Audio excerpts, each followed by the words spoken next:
Since the spooky season is upon us, it feels like the perfect time to dive into the dark side of wrestling. We've seen fire, smoke, and eerie entrances light up arenas, and some wrestlers have taken it to a whole other level. From the ominous deadman to the swamp cult leader, these superstars have made us jump, stare, and sometimes even question what's real. Today, we're counting down the 10 scariest wrestlers who haunted the ring, including legends, cult favourites, and some surprisingly underrated nightmare-inducing characters. Let's begin. The Undertaker. No wrestling horror list can start without mentioning this legend. I don't think anything in wrestling ever freaked me out more than hearing that gong hit for the first time. It was November 22nd, 1990. Survivor Series in Hartford, and this massive figure in black slowly walked out with Paul Bearer at his side. The lights went dim, and the crowd just went silent. It felt like someone had opened the door to a crypt right there in the arena. Undertaker was the kind of character that looked like he'd stepped straight out of a horror movie. He barely spoke for years, and that actually made him scarier. The black hat, the gloves, the purple lighting during his early run, it was all nightmare fuel if you were a kid in the 90s. And the things he did in the ring, the sit-up after getting knocked down, the tombstone piledriver, the way he'd roll his eyes back. Nobody else had that presence. Then came his Lord of Darkness phase in the late 90s with the Ministry of Darkness. Those promos with the chanting and the symbols were pure horror show material. Even after 3 decades, that entrance with the gong, the smoke, and the slow walk is still unmatched. He's the blueprint for every scary wrestler that followed. Kane. Kane's debut in October 1997 at Bad Blood is still one of WWE's greatest horror moments. Undertaker and Shawn Michaels were locked in the first Hell in a Cell match, and what a match it was. The crowd was on its feet, loving every moment, and then the lights went out. Suddenly, this huge masked man walked out through the red fog, ripped the cage door right off its hinges, and tombstoned The Undertaker. If you were a kid back then, it was like watching a slasher villain walk into the movie halfway through. His backstory was even darker. The burned, vengeful half-brother who'd been presumed dead in a fire. He barely spoke at first, letting his size and that creepy mask do the talking. And then he was unmasked, which gave birth to a more evil and vicious side of the Big Red Machine. What makes Kane so special is how seriously he committed to being that monster. There were no goofy winks at the camera in those early years. He was just terrifying. Even when the storylines got over the top later, nothing could erase the memory of that first appearance. It's why Kane will always be wrestling's perfect horror movie villain. Bray Wyatt, The Fiend. Bray Wyatt was scary in a completely different way. He didn't just show up with smoke and thunder. He got inside your head first. When he debuted in 2012 as the leader of the Wyatt family, he looked like this swamp cult preacher who'd lure you in with that soft southern drawl and then let his monsters do the damage. But things went from spooky to downright unsettling in 2019 with the Firefly Funhouse. Bray suddenly acted like a cheerful kids' TV host. But his puppets were sinister, and he kept talking about letting him in. That's when The Fiend appeared, a monstrous alter ego in a horrifying mask created by Tom Savini's team. His first Fiend match at SummerSlam 2019 against Finn Balor had the arena bathed in red light, and the crowd actually looked unsettled. Bray was a special wrestler. His promos felt like they had hidden meanings. The vignettes felt like a psychological thriller, and his entrances gave off pure nightmare energy. For me, Bray didn't just play a character. He built a whole world that blurred the line between wrestling and horror cinema. Gone too soon, but never forgotten.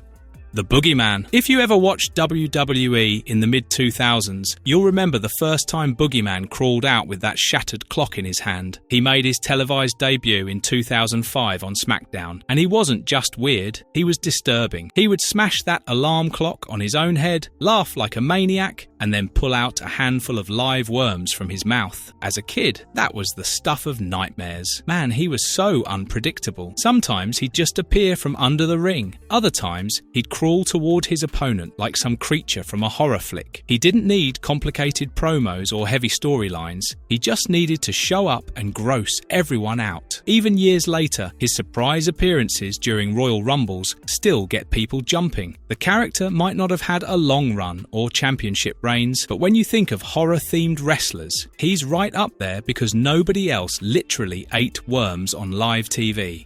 Abaddon. AEW's Abaddon is proof that you don't need pyro or giant theatrics to freak an audience out. She showed up in 2020 on AEW Dark looking like a zombie that clawed her way out of the ground. The white eyes, the blood-stained mouth, the jerky movements, the shrieks that made you feel like she wasn't acting at all. What I really like about Abaddon is that she rarely breaks character. In an era where a lot of wrestlers have social media selfies and behind-the-scenes posts, she keeps the illusion alive. Her entrance is simple but effective. The lights dim, the music hits, and you instantly know this isn't going to be a normal match. She might not have a long list of championships yet, but Abaddon has built a reputation purely on how creepy she looks and moves. In a way, that makes her one of the most authentic horror gimmicks we have seen in modern wrestling.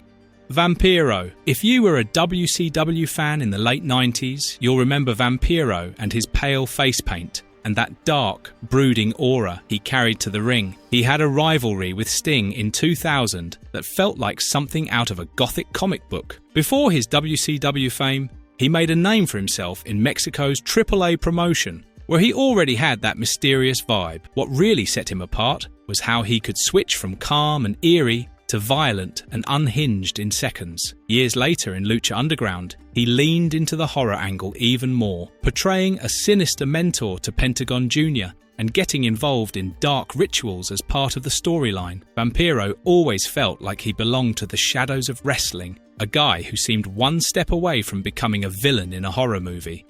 Mordecai. Okay, so we have covered dead men and worm-eating freaks. However, Mordecai was unique. He was one of those characters who seemed to step straight out of a religious horror story. He debuted in WWE in 2004 with white hair, pale gear, a long white coat, and a massive silver cross as part of his entrance. The arena would glow in this cold light while church bells echoed. It was haunting in a way that felt different from the usual dark and fiery gimmicks. His whole persona was supposed to be a holy avenger, a man who punished sinners, but there was something eerie about the way he carried himself. It wasn't just a gimmick. He looked like a zealot who believed every word he said. The slow movements, the raised crucifix pose before hitting his finisher, the razor's edge, all made him stand out. Mordecai's run was short-lived because WWE didn't quite know what to do with him, but that doesn't erase how unsettling he looked back then. Even though he only wrestled a handful of matches, his character is still remembered today whenever fans talk about forgotten horror-themed wrestlers. Kevin Thorne. Kevin Thorne arrived during WWE's ECW revival in 2006, and he fully embraced the vampire aesthetic. He had fangs, a black trench coat, and came to the ring with Ariel, who played the Gothic valet perfectly. The whole presentation felt like it was inspired by the old-school Nosferatu kind of vampire, not the charming modern ones. Thorne wrestled a pretty physical style that made the character believable. He was powerful and aggressive, which made you think he wasn't just playing dress-up. Ariel's presence at ringside added to the creepy vibe, as she would watch matches almost like she was enjoying someone getting hurt. Kevin Thorne was there for a short time, but he gave ECW an actual monster figure to root against. If you go back and watch some of those matches, especially his entrance, you'll see why fans still talk about him as one of WWE's lost horror characters.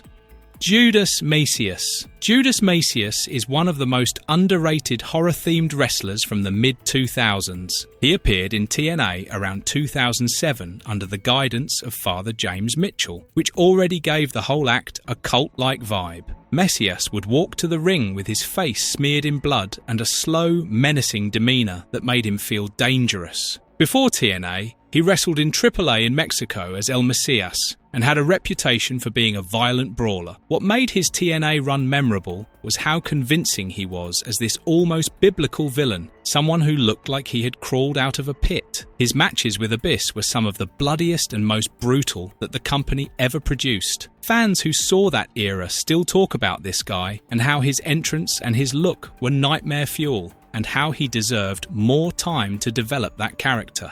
Gangrel. This is the last one on our list, but definitely not the least. Gangrel came in with all the drama you'd expect from a vampire in wrestling. I remember seeing him in the late 90s, walking through a ring of fire with a goblet in his hand, spitting red liquid that looked way too real. It wasn't just for show, it felt like something dark was about to spill out into the arena. Leading the Brood alongside Edge and Christian, he gave the whole faction this terrifying, unpredictable energy. The bloodbaths backstage or in the ring were creepy, but also kind of fascinating because you never knew who or what would be next. Every time he tilted his head, stared at the camera, or glided down the ramp, it felt like he was daring you to blink. What I love the most about Gangrel is how much character he packed into simple things. No complicated props, no massive pyrotechnics, just fire, a goblet, his moves, and that haunting gaze. Even years later,